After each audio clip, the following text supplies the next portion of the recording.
Ladies and gentlemen, welcome back to Gaming with me, Tony Mo, and we're here today on this glorious Monday doing something a bit different, something sort of off the wall, something related to my time spent with the Ghost Recon Wildlands open beta over the weekend. Obviously, a lot of you guys giving the beta a go, checking it out, having fun with your friends, playing it alone, however you were messing with it. It was definitely a good time.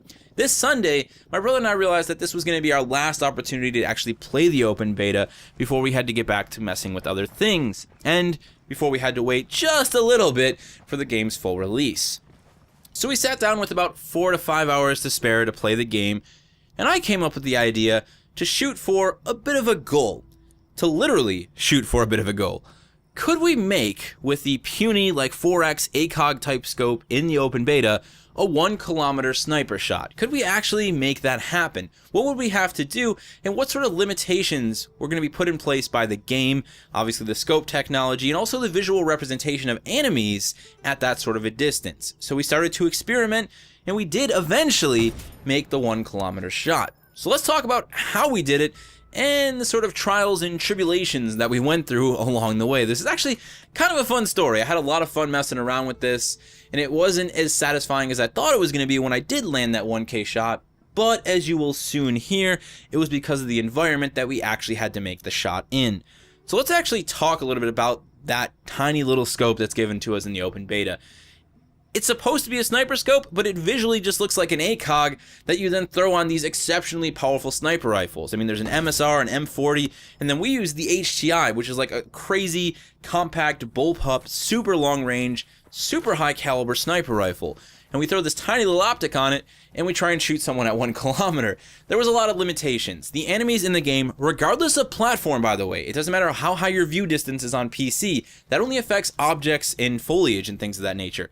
The enemies themselves, the AI in the game, civilians, so on and so forth, they all disappear at pretty much the exact same distance across all 3 platforms. That happens to be around 650 meters. Pretty much anything past that, and the enemies are going to vanish from your screen. Obviously, this is for the sake of performance.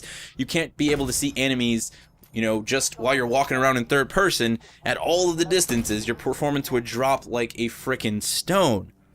So very early on, we realized that this shot was going to have to be a blind shot. There was simply no way to even mark the enemies with another squad mate. They just wouldn't show up. The marks won't show up. Everything starts to disappear once you reach 1K. You're at that distance. You cannot see anything other than the terrain itself, the changes in geometry, rock faces, so on and so forth. So we started by going with that. We knew that we could make shots at 600 and 500 very consistently. And we could see where the bullet was going, and we could of course see how we needed to compensate for bullet drop. So we started by finding areas in which we could at least sit at 1K and have nice elevation. The first area, I decided it was actually going to take physical pictures. Okay, so if I'm close enough where I can see the enemies, I can take a picture on my phone, I can see where the enemies are in relation to the geometry, to the, the texture changes of the environment itself, and then when I'm out at 1K, even though it'll all be a blurry mess, I can at least somewhat know where I need to be putting these shots, or where I need to be trying to put said shots. So we positioned, I took the pictures, we moved back. I had 2 spotters, both my brother and our good friend. They were going to look for the bullets to see where they would fall so I could make corrections, and we started shooting. Now at this point, we already had messed around quite a bit with other far shots, shooting guys in guard towers and things like that. So I knew roughly where I needed to put the reticle over their heads, but that didn't mean I was going to be precise enough to actually land and kill one of them. So my very first shot ended up landing like right at the feet of 2 of the targets that you see in the picture. They of course scattered and went behind cover. So we messed around for probably another half an hour, maybe more than that, getting more ammo, going back, trying to make these shots, letting the enemies reset, and I simply could not get the shot where it needed to be. Obviously the difficulty here is the scope itself, and also the lack of stability that I have with the skills available in the beta. Every just second that scope is constantly bobbing and moving just a little bit here and there, and the smallest of adjustments at that distance can make for a massive difference in where the bullet actually lands. The ballistics are pretty solid when it comes to at least replicating bullet drop. Obviously we're not dealing with wind here, this isn't Sniper Elite on the hardest difficulty, but it's still stupid satisfying, and you still have to be really calm and really precise. we would eventually abandon the idea of making a realistic shot via spotters that was going to be blind, and instead just see if we could make the 1K shot regardless of how we had to actually set it up. Our answer? Take a couple bad guys hostage, drag them out into the middle of the mountains of Montoyac, and line up our 1 kilometer shot. Yeah, we did that.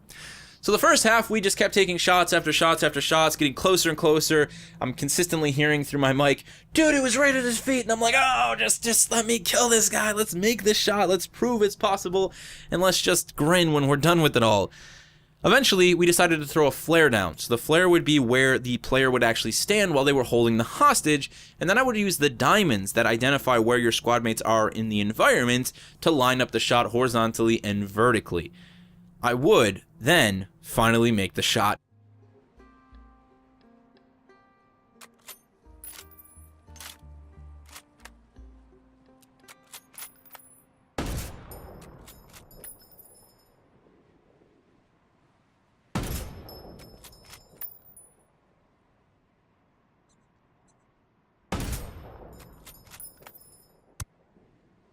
Boy, oh boy, was that a good feeling. I saw the little XP tick marker go off. I open up my stats. There it is. Well over 1K, actually. It is completely possible. Now, of course, with the technological limitations of this scope, we couldn't do it in a more realistic setting. Could have eventually made it happen if I had 3 days to screw around with it. But we do at least know that the bullets do travel that far. The ballistics in the game actually portray the bullets traveling for great distances. So I'm very excited, as I know many other of you sniper fanatics will be, to see what we can do with the more powerful scopes available in the full game. I will say that in experimenting with the drone zoom and the binocular zoom, it does seem that enemies appear on a zoom screen basis. So say my drone is floating just above me at that like 6 meter mark roughly, I can't see the enemies. But if I can zoom in enough with my drone zoom to get them to appear, then I can actually see them. So the same, hopefully, happens with the actual scopes themselves. If I have a 40x scope, and maybe I can't see with my binoculars or my drone zoom or my 12x, but the 40x can zoom in far enough, I should be able to see those enemies and make those insane long-range shots. Plenty of you guys should be able to boot up Wildlands when it releases on March 7th, play through the game, get those more powerful scopes, and then replicate some of your favorite long-distance cold bore shots made throughout sniper history. It's gonna be a lot of fun, and the Wildlands team had to have known that if they went out and gave us this massive open world and sniper rifles in it, people were gonna be going for shots like this. I imagine there's gonna be a pretty good chunk of the Wildlands community that is just all about making content surrounding really insane long-distance one-shot kills. I think solo sniper stuff in this game could make for some really cool, fun, but kind of corny content. Nonetheless, I'll probably mess around with it after Wildlands does go live. So there you have it, guys. My hunt and my success for that 1 kilometer shot in the Ghost Recon Wildlands open beta. It is indeed possible, and hopefully we'll be able to make some even further shots in a more realistic setting when the full game drops on March 7th.